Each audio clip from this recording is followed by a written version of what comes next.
Bienvenidos a mi canal. En este vídeo voy a contar la historia del Imperio Persa. El primer núcleo político organizado en territorio persa se formó entre los siglos 9 y 7 a.C. en la región habitada por tribus iraníes. A finales del siglo 7 y comienzos del siglo 6 a.C. se formó en Susa y en Persia un fuerte organismo político que con Cambises I, rey de Anzán, y sobre todo con su hijo Ciro, de la dinastía de los Aquemínidas, derribó a Astiages, último rey de los medos, y en pocos años dio vida al más extenso y fuerte imperio que hasta entonces se había formado en la Asia meridional. El verdadero fundador del imperio persa fue el ya citado Ciro, quien sucedió a su padre en el año 559 a.C., conquistó el reino de los medos en el año 550 a.C. y capturó a su rey Astiages, tío de su padre el rey Cambises I. En el año 547 a.C. el rey Ciro, que entonces gobernaba la joven nación persa, mandó sus ejércitos contra Creso, rey de Lidia. Lidia era entonces un poderoso país en lo que ahora se conoce como Asia Menor. Su rey era famoso por sus tesoros y muchos otros gobernantes de aquella época codiciaban sus riquezas. Creso mandó a sus tropas a enfrentarse a las del rey Ciro, pero ninguno de los dos ejércitos salió victorioso, pues la batalla quedó indecisa. Llegó el invierno. El rey lidio pensó que el persa daría la orden de retirada a sus tropas, en espera de mejores oportunidades, y ordenó a su propio ejército retroceder hasta la capital Sardis. Pero Ciro no pensaba retirarse. Con los camellos como bestias de carga al frente de su ejército, ordenó seguir hacia adelante. Creso utilizó entonces a sus mejores caballeros para atacar a su enemigo, pero cuando los caballos vieron por primera vez aquellos extraños animales jorobados, se resistieron a seguir avanzando.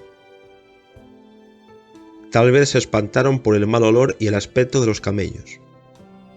Ciro ganó el combate con facilidad. Tomó prisionero a Creso y pronto se apoderó de todo el reino de Lidia. En el año 540 a.C., Ciro se dirigió contra el imperio neobabilónico y entró en Babilonia en el año 539 a.C. Mientras tanto, entre los años 546 y 540 a.C.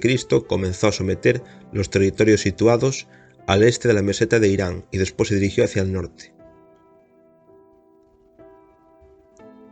Con la conquista de Babilonia, el imperio persa ya era un imperio muy poderoso.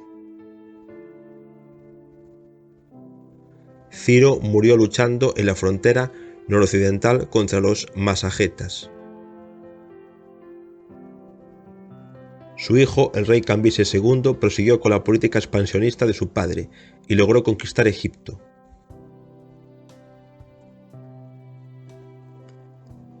Durante su ausencia, el mago Guamata se hizo pasar por Esmerdis, otro hijo de Ciro el Grande, hecho asesinar por Cambises II, y provocó una revolución que lo obligó a regresar a Persia. Siguieron graves tumultos de los que se aprovechó una rama segundogénita de los Aqueménidas, que poco más tarde conquistó el trono con Darío I. Darío I logró asesinar al mago Guamata, que reinaba en Persia después del suicidio de Cambises II.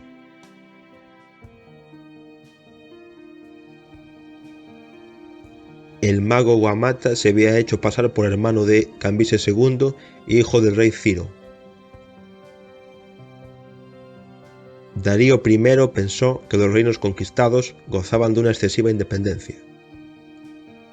Dividió el imperio en provincias llamadas satrapías y puso a cada una de ellas bajo el mando de un sátrapa persa. Construyó caminos para que sus ejércitos pudieran trasladarse rápidamente de un lugar a otro en caso de emergencia. Y para su uso particular mandó levantar palacios primero en Susa y después en Persépolis. Darío marchó con sus ejércitos contra Europa y conquistó el norte de Grecia. Decidió entonces someter toda Grecia y esto dio origen a las famosas guerras médicas, que al final ganaron los atenienses y espartanos unidos. En el año 490 a.C., sus tropas sufrieron la derrota más terrible en la batalla de Maratón. Una revolución en Egipto le hizo abandonar sus asedios contra Grecia y murió poco tiempo después. A su muerte le sucedió su hijo Jerjes. Jerjes era enemigo de la guerra, prefería construir palacios y monumentos. Sin embargo, sintió pronto el deseo de vengarse de los griegos por la derrota de su padre. Pero también Jerjes fue derrotado. Desde su trono colocado en la playa, vio con tristeza cómo la flota de Grecia destruía sus navíos en la gran batalla naval de Salamina. Jerjes se sintió amargado por el desastre y nunca más volvió a salir de sus fastuosas capitales de Susa y Persépolis. 4 gobernantes débiles siguieron a Jerjes. El imperio empezó a desmoronarse. Por eso Alejandro Magno, rey de Macedonia, en el año 331 a.C., pudo fácilmente derrotar al rey de Persia y aumentar con ello su imperio. En la división del imperio que siguió a la muerte de Alejandro Magno, Persia pasó primero a poder de Antígono y después al de Seleuco, quien se esforzó por llevar a efecto una profunda helenización del país. Bajo sus sucesores, los seleucidas, el imperio se fragmentó rápidamente. Como dato curioso, destacar que en la edad de oro del imperio persa se fundó una nueva religión, basada en las enseñanzas de Zoroastro o Zaratustra, sacerdote que predicaba que toda persona debía tener buenos pensamientos, usar buenas palabras, hacer buenas obras y mostrarse bondadosos con los animales.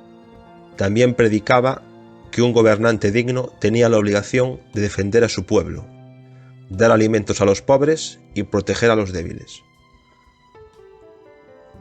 Aquí finaliza este vídeo. Gracias por verlo y nos vemos en mi próximo vídeo.